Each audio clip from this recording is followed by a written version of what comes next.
WhatsApp guys बेटा। Ma'am chat में आपको कुछ भेज रहा हूँ, मैम एक बार चेक कर लीजिए जूम के चैट में। ओके आप कुछ पूछ रही थी मैम मुझसे? skit or games of COVID. Ma'am chat Yeah, पे I ही will बता give it दीजिए। once we are done with this poem. Last time में लास्ट क्लास में टाइम पास ज्यादा हो गया, तो आज पहले पोएम खत्म कर लेते हैं। उसके बाद बचे हुए टाइम में मैं स्किट और ड्रामा और डेली सोप सबके आइडियाज बताऊंगी। ठीक है? हम क्या हम स्किट क्या? अरे कुछ नहीं, ऐसे ही कुछ प्ले वगैरह पे आइडियाज कोई मांग रहा है। I will give it once we are done with this poem. Am I clear?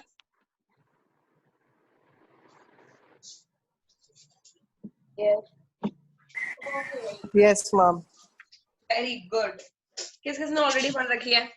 कौन है जिसे समझ में नहीं आई? मैम मैंने पढ़ी है बट मुझे एकदम समझ नहीं आया। एकदम समझ नहीं आई। मैम बस इतना याद आया, मैम इतना समझ आया मैम बारिश हो रही थी और जो ऑथर है वो अपना पास्ट याद कर रहा था। Okay fine. देखो ये वैसे तो बहुत ही अच्छी पोएम है, ऐसा लिखने वाले को लगता है।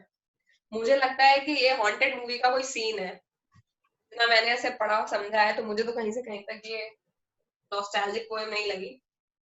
पोएम की थीम क्या है? पोएम की थीम है नॉस्टैल्जिया। पोएट ऑब्वियसली अपने पास्ट के बारे में याद कर रहा है, बट वो ऐसे वैसे दिन याद नहीं कर रहा है। बारिश होती है तो मेरे लिए तो बारिश का मेन पर्पस होता है चाय पकौड़े। आई नेवर थॉट अबाउट कि बारिश की आवाज सुन रहे हैं और उससे मुझे कुछ याद आ रहा है। That has never happened to me.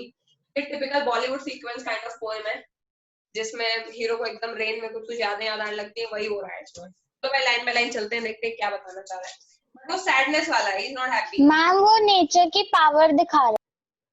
Nature की पावर? मुझे तो नहीं लग रहा है इसको इसमें नेचर की कोई पावर है। Let's see, line by line पढ़ते हैं, वर्ड बाय वर्ड। अगर कोई नेचर की पावर होगी तो मैम नेचर की पावर तो मैम विंड में बताया था। सारे पागल हो चुके हैं। तुम सब लोगों को इलाज की जरूरत है कोविड में। मैं कह रही हूँ कि line by line word by word चलते हैं और देखते हैं क्या बोल रही है पोएम। नहीं समझ पड़ रही। When the humid shadows hover, hover का मतलब होता है छा जाना। क्या होता है? छा जाना। जैसे अगर मैं तुमसे बोलूं you hover over my head, तो मतलब तुम मेरे सर के आसपास चक्कर लगा रहे हो यहाँ ऐसे ऐसे ऐसे। तो hover का मतलब छा जाना। ह्यूमिड का मतलब ह्यूमिडिटी से है। ह्यूमिडिटी का मतलब क्या है? घने बादल। कोई ह्यूमिड को ह्यूमिडिटी से कनेक्ट नहीं कर पा रहा है, कोई बैल बुद्धि। ह्यूमिड का मतलब होता है lot amount of water in the air. Humid shadows hover. Humid shadows का मतलब है कि ऐसी कुछ छाया जिसमें बहुत ज्यादा अमाउंट ऑफ वाटर है। इन जनरल, इनडायरेक्टली, क्योंकि कवि की भाषा अपनी अलग ही भाषा होती है। In general he is referring to the clouds. वो बोल रहा है व्हेन द ह्यूमिड शैडोज मतलब द अमाउंट ऑफ शैडोज जो कि देखने में शैडो जैसी लग रही हैं और में बहुत अमाउंट ऑफ वाटर है, बहुत because lot of humidity. In general clouds hover, छा गए हैं। कहाँ छाएंगे क्लाउड? बताओ मुझे। मैम एयर में। अच्छा, overall the starry sphere. Overall ये देखो, जब भी क्या होता है ना, पोएम जो वर्ड्स होते हैं ना वो पैराजम्बल लिखे होते हैं, इधर के उधर बल्कि लिखा इसमें ये होना चाहिए when the humid shadows hover all over the starry sphere. और इसका हिंदी में मतलब है humid shadows are all over the starry sphere. Starry sphere is nothing but the sphere जहां पर स्टार्स रहते हैं। इन जनरल किसकी बात चल रही है? आसमान की। कौन है, नहीं समझ पाया? स्टारी स्फीयर का मतलब एक ऐसी स्फीयर, मतलब जगह स्टारी, यहाँ पर स्टार्स रहते हैं। तो मतलब जहां पर जब ह्यूमिड शैडोज यानी कि क्लाउड्स छा जाते हैं, और मतलब छा जाते हैं over all the starry sphere, उस जगह पर छा जाते हैं जहां पर ढेर सारे स्टार्स रहते हैं। इन जनरल वो ये बोल रहा है कि आसमान में जब घने बादल है। इन दोनों लाइन का यही मतलब है, समझ गए? आसमान में जब घने बादल हैं और वो चारों तरफ मंडरा रहे हैं, उस केस में melancholy guard and a melancholy darkness। अभी 2-4 दिन पहले नोएडा में बहुत ज्यादा बारिश हुई थी, आसमान एकदम वैसा ही हो गया था, ह्यूमिड शैडोज की जैसा काली काली छाया लगने लग गई थी, दिन में अंधेरा हो गया था। जब बहुत ज्यादा बादल आते हैं तो दिन में डार्कनेस आ जाती है, उसको वो ह्यूमिड शैडोज बोल रहा है। और वो डार्कनेस उसको अच्छी नहीं लग रही, बिकॉज मेलनकॉली का मतलब क्या होता है? गमगीन, कैसी? गमगीन विद Sad. मेलनकॉली डार्कनेस का मतलब सैडनेस, एक ऐसी डार्कनेस है। तो आसमान में छाए केवल बादल, लेकिन उसको उसने पर्सोनिफाई कर दिया है, यहाँ पर गमगीन बना दिया है डार्कनेस को। बल्कि इंसान को गम होता है, कभी अंधेरे को डर थोड़ी लगता है, लेकिन यहाँ पे पर्सोनिफिकेशन ऑफ क्लाउड्स हो चुका है। पहली 2 लाइन में वो ये बोल रहा है कि ह्यूमिड भरी कुछ शैडोज हैं जो पूरे आसमान में जहाँ पे स्टार्स रहते हैं छा चुके हैं। इन जनरल बहुत घने बादल हैं, और एक डार्कनेस, वो डार्कनेस क्लाउड्स में ही है, क्योंकि क्लाउड्स अंधेरा हो गया ना दिन में, क्योंकि बहुत ज्यादा घने बादल छा गए हैं। वो मेलनकॉली मतलब उसमें गम है, और गम, अब ऑब्वियसली अगर उनमें गम है तो गम की बारिश भी होगी। वही गम की बारिश कहाँ हो रही है? अगली लाइन में, melancholy darkness gently weeps in the rainy tears. मैं तुमको बोलूं आसमान में बारिश हो रही हो, मैं मस्त बारिश की बूंदों को गिरता हुआ देख रही हूँ, अच्छा प्रथम मेरे से आए, मैम ये बारिश नहीं है, तो मैं उसे बोलूंगी क्या? बोलेंगे नहीं मैम ये बारिश नहीं है, ये एक्चुअली में आसमान रो रहा है। तो तुम क्या बोलोगे उसको? पागल हो गए क्या, बारिश ही तो हो रही है। लेकिन यहाँ पे एकदम वही बात कह रहा है। क्या बात कह रहा है? ये वही बात कह रहा है कि ये जो क्लाउड है वो क्लाउड नहीं है, वो एक मेलनकॉली डार्कनेस है। मतलब वो बहुत दुखी कोई आदमी है जिसको अंधियारा छाया हुआ है, और वो बारिश नहीं हो रही है, वो जेंटली रो रहा है रेनी टीयर्स के फॉर्म में। किसको समझ में आ गया कि बादल एक इंसान है और वो जो रो रहा है वो रेन है? मैम आ गया मैम पूछो पूछो। मैम अभी मेरी लाइट चली गई थी, तो आप एक बार सब रिपीट कर देंगे? हाँ बिल्कुल कर दूंगी। क्या बताया था? When the humid shadows का मतलब humid मतलब nearly 100% water।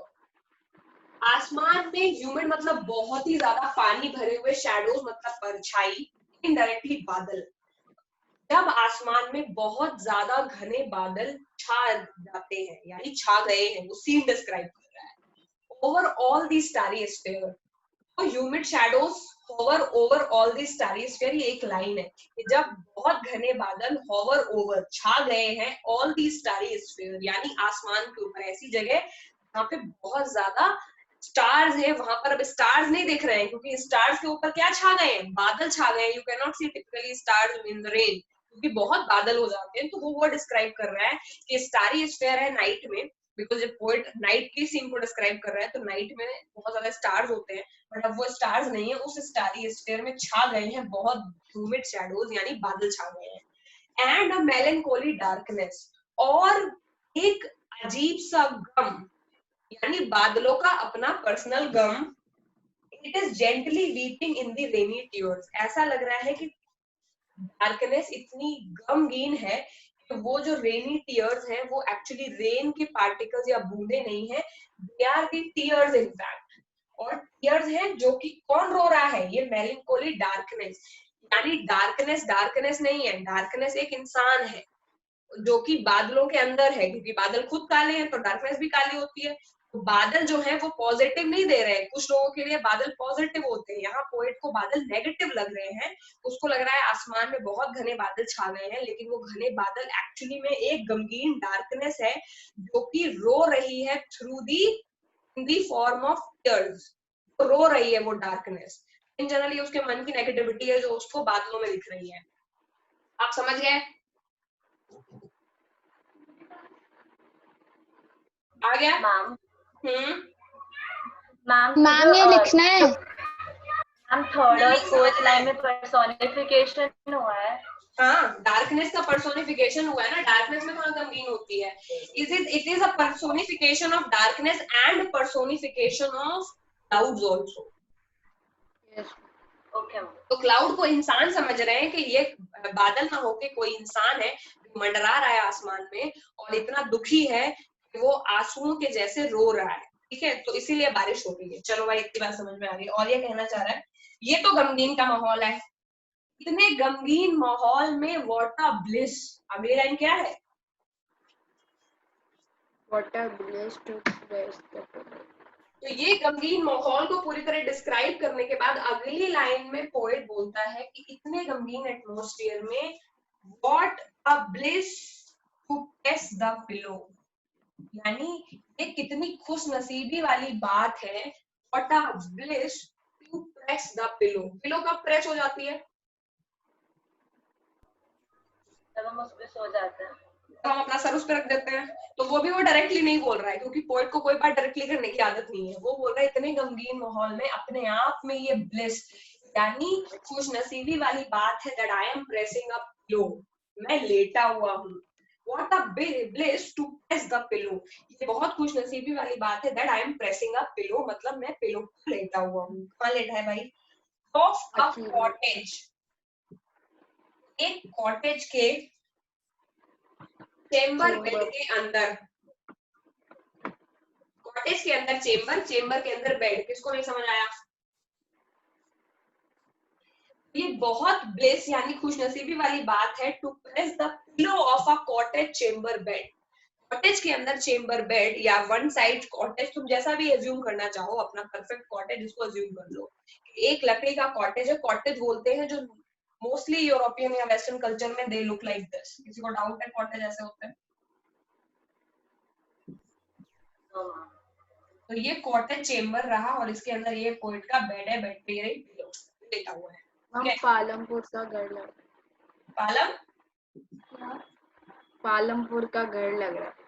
हाँ, तो ये पालमपुर का ही गरीब of a cottage chamber bed. तो उसने पूरा डार्कनेस पहले डिस्क्राइब करा कि आसमान में बहुत घने बादल हैं और ऐसा लग रहा है कि बहुत ज्यादा घनी डार्कनेस, कहीं से बहुत गम आ गया है और वो गम धीरे धीरे टपक रहा है in the form of rain drops. और उसके बीच में व्हाट अ ब्लिस, कितनी ब्लिसफुल यानी खुशनसीबी वाली बात है that I am lying over a pillow of a cottage chamber bed. कम से कम वो गीला नहीं होगा, इसी बात से खुश है कि बारिश में वो भिगवानी नहीं है, उसी बात से खुश चल रहा है वो। अगला क्या है?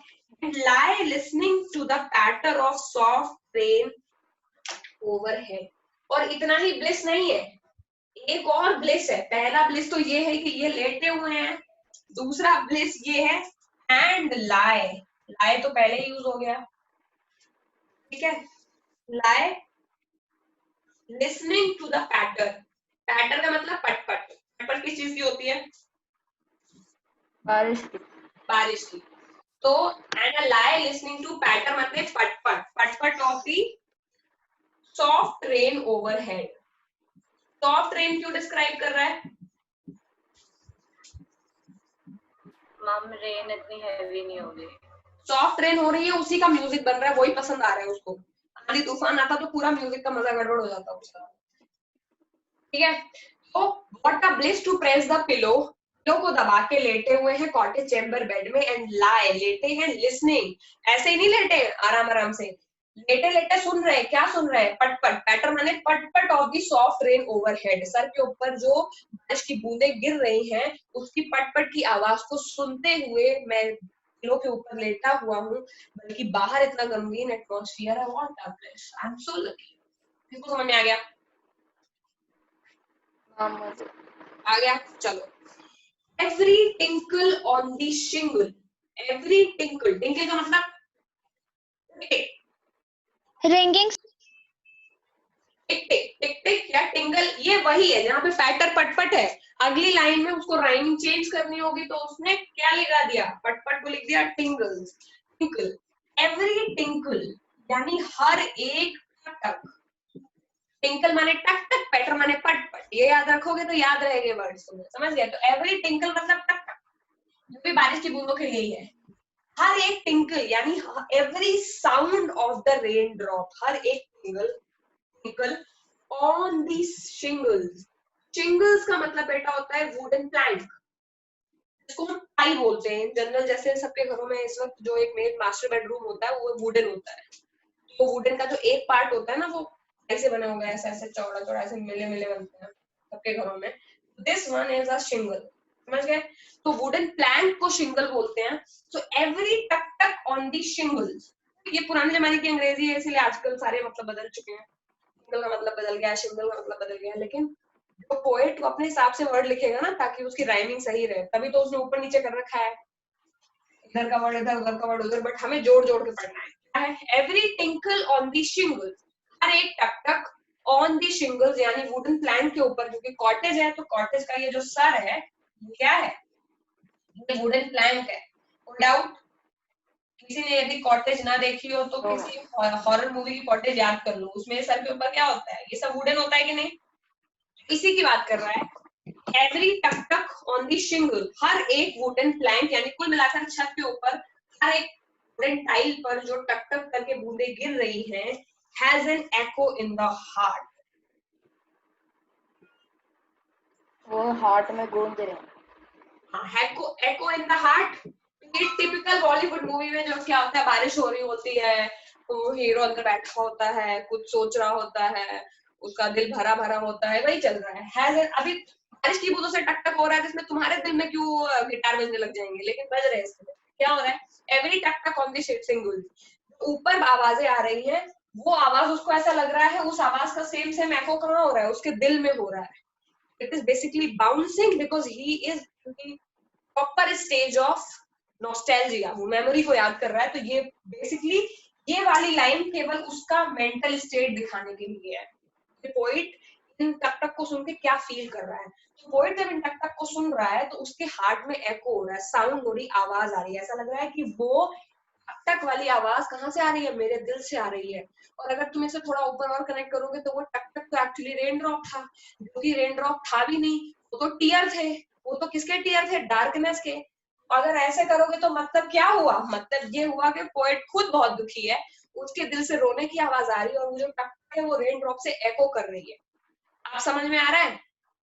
हम कितना इनडायरेक्टली बोला है। हाँ, तभी तो मैं बोल रही हूँ कि पूरी बात तो उसने indirectly, has an echo in the heart, जो भी टक टक हो रही है वुडन प्लैंक के ऊपर उसकी एक एको, ऐसा लग रहा है कि वो आवाज खुद मेरे दिल से आ रही है, इतना एको हो रहा है मेरे हार्ट में, because he is also crying inside. क्यों क्राई कर रहे हैं वही देखते हैं क्या बोलना चाहते हैं। एंड 1000 ड्रीमी फैंसीज, अब यहाँ पे ये खत्म हो गया और अब पोएट के बारे में बात शुरू हो गई, क्योंकि रेन को जितना डिस्क्राइब कर सकते तो उतना कर दिया उसने। एंड 1000 ड्रीमी फैंसीज, 1000 ड्रीमी मतलब हजारों ऐसे सपने, ड्रीमी फैंसीज का मतलब, फैंसीज मतलब कुछ आपकी ऐसी इच्छाएं जो आप करना चाहते हैं लाइफ में। 1000 dreamy fancies into being start, but मैं ऐसे नहीं लिखूंगी इसको, मैं वैसे लिखूंगी जैसे मैं समझाना चाह रही हूँ। And 1000 dreamy fancies are busy in being start.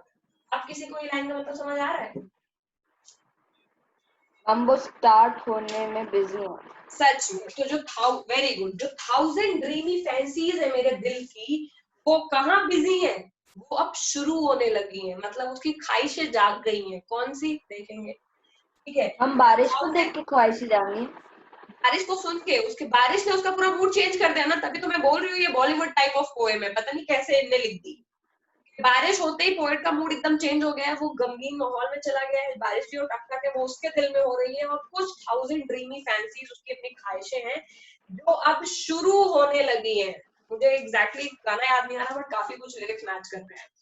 Busy in being start, तो 1000 dreamy fancies of my heart they are now busy in being start, वो शुरू होने वाली है। ओके, आगे अगली लाइन क्या है, weave their air threads into woof.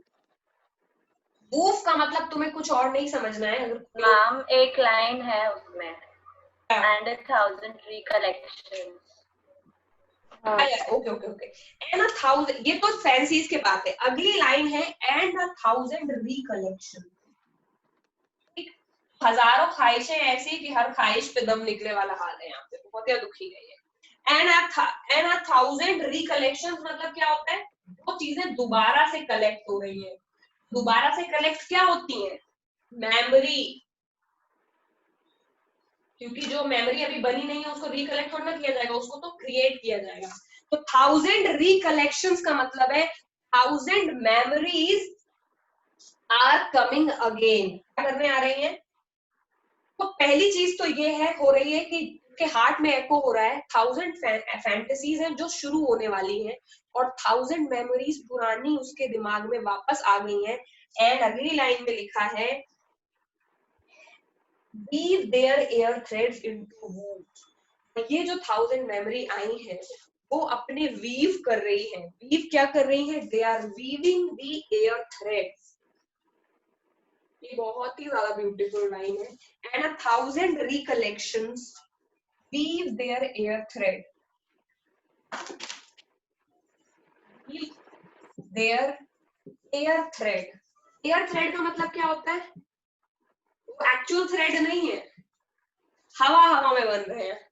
1000 recollection यानी अब जो 1000 मेमोरी उसको आ गई। दो चीजें हैं, पहले तो हजारों ख्वाहिशें हैं जो अब शुरू होने वाली है, अगला है कुछ पुरानी हजारों यादें जो अब ऐसे ऐसे करके एयर थ्रेड बना रही है। और एयर थ्रेड बनाते बनाते क्या हो रही है? Now they are creating a web. तो अब क्या है? पोएट पुरानी यादों में उलझ चुका है। Weave their air thread. और वीव करना क्यों लगाया है? क्योंकि थ्रेड से कपड़ा बनता है। तो एक सिंगल मेमोरी, एक सिंगल कपड़े का जो थ्रेड है वो एक मेमोरी के बराबर है। और वो धीरे धीरे मेमोरी थ्रेड सारे इकट्ठे होते जा रहे हैं और वीविंग करते हुए पूरा वेब यानी कपड़ा बन चुका है यादों का उसके दिमाग में। तो वो उसने अगेन कुछ ज्यादा ही अलंकारों का यूज किया है, बहुत इनडायरेक्ट बोला है इस पोएम में। 1000 recollections weave their air threads. मेरी जो पुरानी यादें हैं उन्होंने अब उलझ उलझ कर, उनके धागों ने, पुरानी यादों के धागों ने उलझ उलझ कर वीव करना शुरू कर दिया है। मतलब बुनने लग गए हैं। क्या बुन रहे हैं? इनटू वूव।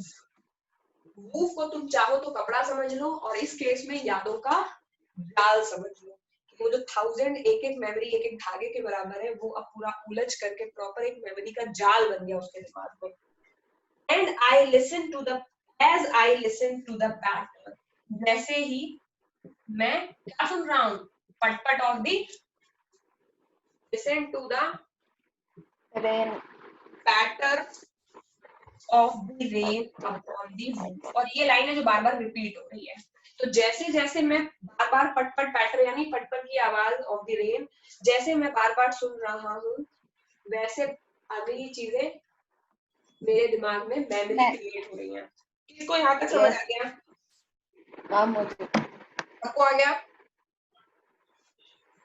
अब अगले स्टैंजा में वो मेमोरी की बात करेगा कि उसके मेमोरी में आता क्या है। क्योंकि फर्स्ट स्टैंजा में उसने केवल और केवल बादलों के बारे में बताया है और बादलों को उसने सैडनेस से कोरिलेट करा है कि बादल बादल नहीं है, उसके लिए तो वो सैडनेस ही है और बादल बरस नहीं रहे हैं, सैडनेस मेरी रो रही है मन।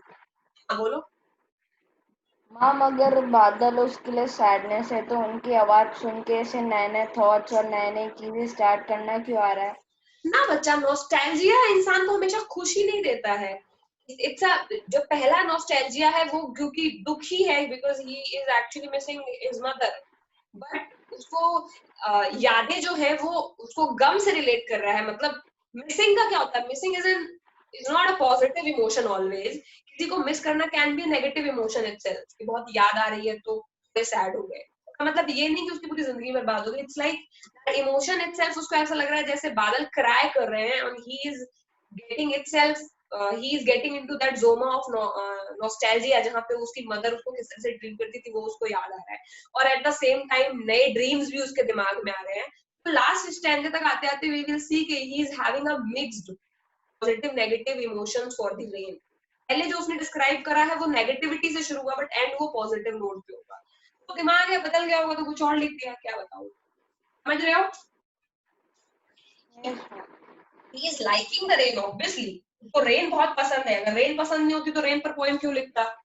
रेन से उसके दिमाग में क्या हो रहा है ये चीज वो डिस्क्राइब कर रहा है।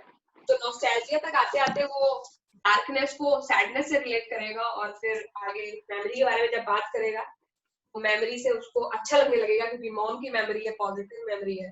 तो वो एंड कर देता है पोएम फिर पॉजिटिव नोट पे।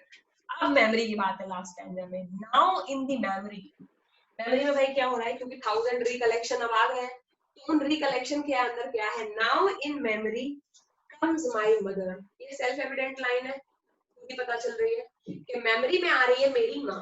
चलो ठीक है, मेमोरी कम्स माय मदर, ठीक है, as she used in years ago। जैसे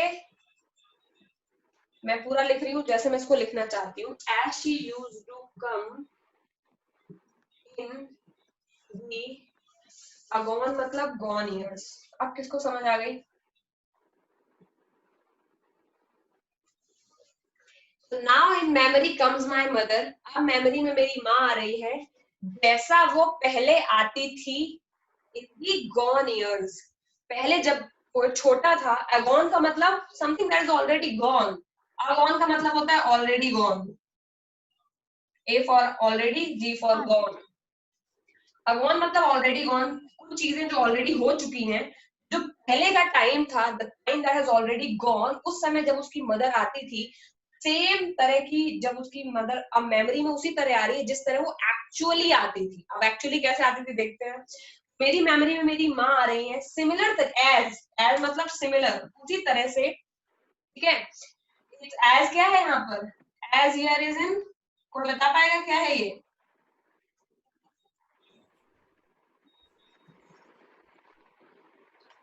तो आप दो पहुंच के खा गए होगे। As here is the adverb clause of manner. किस किस को याद आया?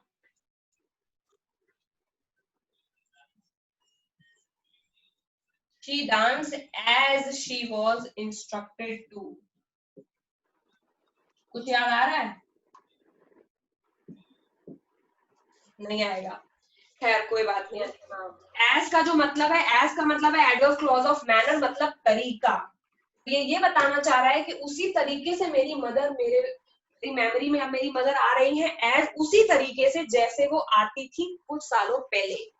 ग्रामर वेस्ट नहीं है, बस रिलेट करके पढ़ना आना चाहिए। तो एज का यहाँ बहुत बड़ा मतलब है।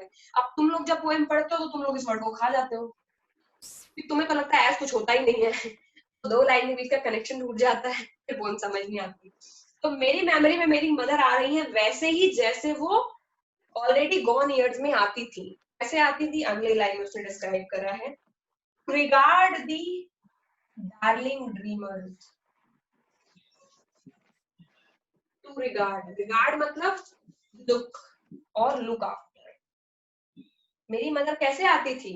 Look after the darling dreamers. Dreamers मतलब जो सपने देख रहे हैं, यानी सोते हुए समय उसकी मदर। डार्लिंग ड्रीमर्स का मतलब प्यारे बच्चों को। डार्लिंग ड्रीमर्स मतलब प्यारे, ड्रीमर्स मतलब उनके बच्चे ही ड्रीमर्स हैं क्योंकि वो सो रहे हैं। मेरी मदर वैसे ही आती है जैसे वो हमें देखने आती थी जब हम उनके प्यारे ड्रीमर्स थे, मतलब हम सो रहे होते थे तब मेरी मदर हमें देखने आती थी, मुझे और मेरे भाइयों को। We were darling dreamers।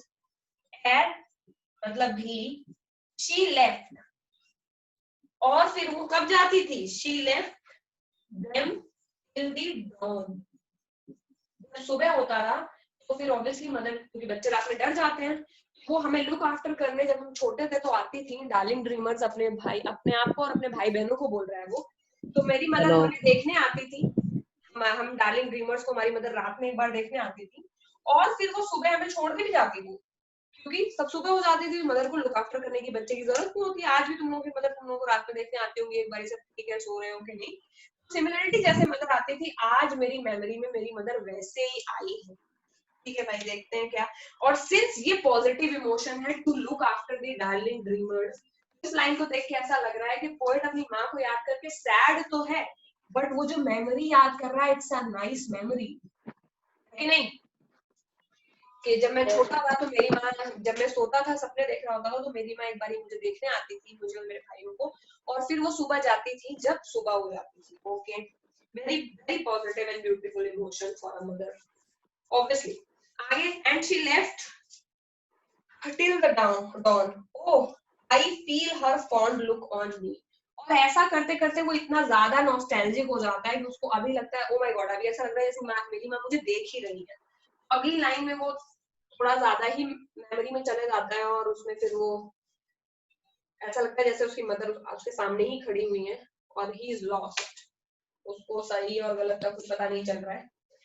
इतनी लाइन बोलने के बाद में वो बोल रहे हैं ओ माय गॉड, मतलब अरे वाह यार, जितनी भी I don't know, I can't feel it but seems like कि पोएट बहुत ही ज्यादा खुश है कि ओ माय गॉड, मुझे ऐसा लग रहा है, आई फील, मुझे अभी ऐसा लग रहा है जैसे वो उनका वही फॉन्ड लुक, मतलब वही अफेक्शन वो वर्ड जो उसने वहां रिगार्ड के लिए यूज करा है, लुक आफ्टर के लिए, सेम चीज यही है कि मुझे ऐसा लग रहा है, मुझे ऐसा फील हो रहा है कि उनका वही अफेक्शन वाला फॉन्ट, मतलब प्यार भरा, अफेक्शन, स्नेह भरा जो लुक है, वो अभी भी मेरे ऊपर है। आई मीन उसको ऐसा लग रहा है कि माँ एक्चुअली यादों से निकल के सामने आ गई है और वो मेरी तरफ देख रही है, अपना वो फॉन्ट लुक मुझे दे रही है। As I listen to this, as I listen to this refrain, ठीक है, जैसे ही, रिफ्रेन का मतलब होता है छंद। छंद क्या होता है? वो जो बार बार रिपीट होता है, जैसे दिल में मेरे है दर्द डिस्को गाने में कई बार आता है, क्योंकि वो उसकी सिग्नेचर लाइंस होती हैं। तो रिफ्रेन मतलब जैसे मैं इन रिफ्रेन मानी इस छंद को, लिस्ट मतलब अब पोएट ने बिल्कुल ग्रामर से अपना रिश्ता तोड़ दिया है, लिसन को वो लिस्ट बोल रहा है शायद अपनी पोएम में फिट करने के लिए। जैसे ही मैं इस रिफ्रेन, छंद मतलब अब ऑब्वियसली छंद तो किसी गाने का पार्ट होगा, refrain is like best part of the line. जैसे हम कोई भी बॉलीवुड सॉन्ग सुनते हैं तो उसमें 2 लाइन होती है जो बार बार रिपीट हो रही होती है, उसको रिफ्रेन बोला जाता है। वो ये बोल रहा है कि जैसे ही मैं इस म्यूजिक को सुन रहा हूँ, कौन सी म्यूजिक है वो हम ऊपर ही डिस्क्राइब कर चुके, कौन सी म्यूजिक है वो? पैटर और भाई वो पैटर और ये टिंगल वाला हाल है इनका। तो पैटर और टिंगल को वो रिफ्रेन बोल रहा है, यहाँ पर ये सब एक ही है, सब कुछ एक ही है, ठीक है। तो जैसे मैं इस छंद को अभी, क्योंकि उसको पैटर पैटर नहीं लग रहा है, उसको तो पैटर म्यूजिक लग रहा है, और वो म्यूजिक ही है जो उसके दिल में एको भी कर रहा है। बारिश को उसने पूरा अपना म्यूजिक समझ लिया, ऑर्केस्ट्रा है, बारिश नहीं है उसके लिए। एज आई लिस्ट मतलब लिसन, उसके आगे ईएन और लगा लो अपनी पोएम में। जैसे मैं सुन रहा हूँ इस म्यूजिक को, छंद मतलब पार्ट ऑफ सॉन्ग, या लेकिन हमारे लिए ये पटपटी है। जैसे मैं पटपट को सुन रहा हूँ, आई फील कि मेरी मदर का फॉन्ट लुक है वो मेरे ऊपर आ गया है, ओके। और उसका लास्ट लाइन तो सेल्फ एविडेंट है, वो पटपट which is played upon the shingle। कौन सी पटपट? यही रिफ्रेन जो कहाँ पे प्ले किया जा रहा है, played on the रूफ में, shingles के ऊपर, वही यानी ये वाला रिफ्रेन। जैसे जैसे मैं इस छंद को सुन रहा हूँ, कौन सा छंद जो प्ले किया जा रहा है on the shingles by the patter of the rain। किसको समझ आ गई पोएम? अब मुझे आ गई। और ये पोएट ऐसा है कि जिसकी कोई और पोएम मैं जीवन में कभी पढ़ना नहीं चाहूंगी, सो इनडायरेक्ट, ठीक है। लेकिन this one is really nice. I hope कि सबको ये बात अब तक समझ आ गई होगी। कोई वर्ड जो तुम्हें ना समझ आया हो, कोई स्टैंडा ना समझ आया हो, कोई फीलिंग जो तुम पोएट की फील नहीं कर पा रहे? अब मैं तो कुछ फील नहीं कर पा रहा। कुछ फील नहीं कर पा रहे तो गलत बात है। इतनी दर्द भरी पोएम सुन करके तो मैं ही फील करने लगी थी। सबको समझ आ गया ये पोएम? Yes ma'am. ओके ठीक है भाई, सारे वर्ड भी आई थिंक आ गए होंगे। इसमें मेलंकोली का अकेला वर्ड ऐसा है जो टफ है और पढ़ने लायक भी है। और ओके देन कुछ कोई लोग अगर एनसीईआरटी लिए हुए जरा से क्वेश्चंस वगैरह देखो क्या पूछ रहा है पोएट।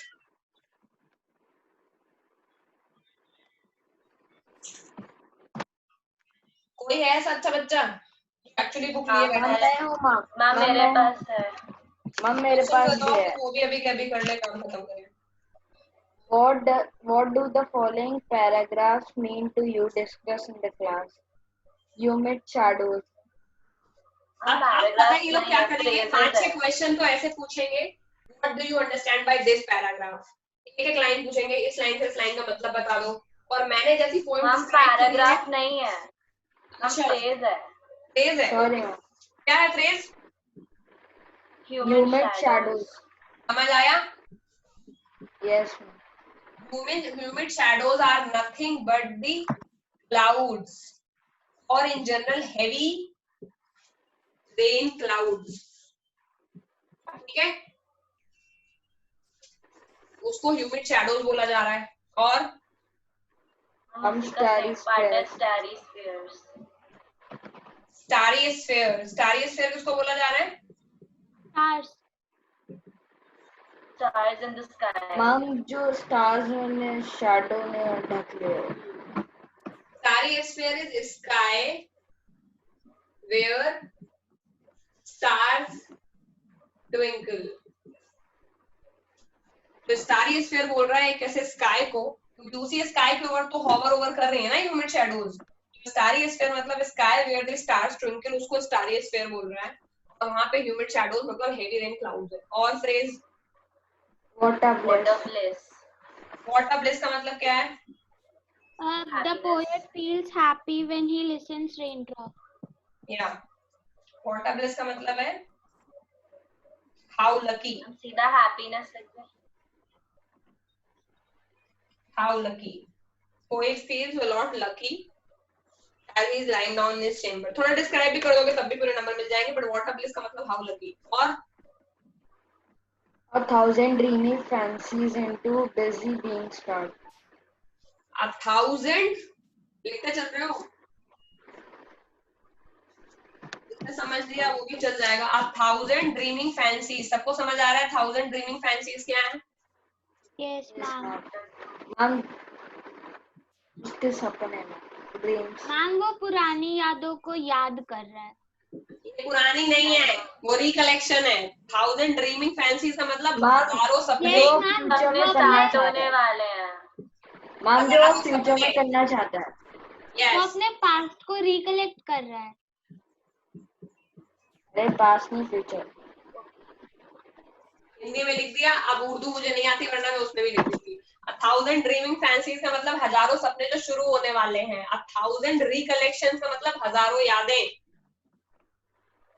मैम तो next ड्रीम के वही साथ है. वो भी आएगा जो उसके साथ मतलब जो वो याद कर रहा था पास्ट में. हाँ हाँ वो भी आएगा, लेकिन 1,000 dreaming fancies are about to start ना यार. वो थोड़ी ना वो अभी तक उन्होंने बेचारों ने वेब भी वो शुरू नहीं हुए और तुम उनका वेब बनाने में तुले हुए हो. जाल तो कब बनेंगे जब वो मेमोरी बनेंगे. तो 1,000 सपने जो शुरू होने वाले हैं एंड 1,000 रिकलेक्शंस. और 1,000 रिकलेक्शंस मतलब यादें हैं which are making web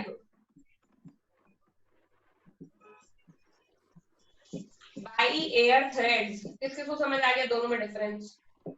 हम आ गए.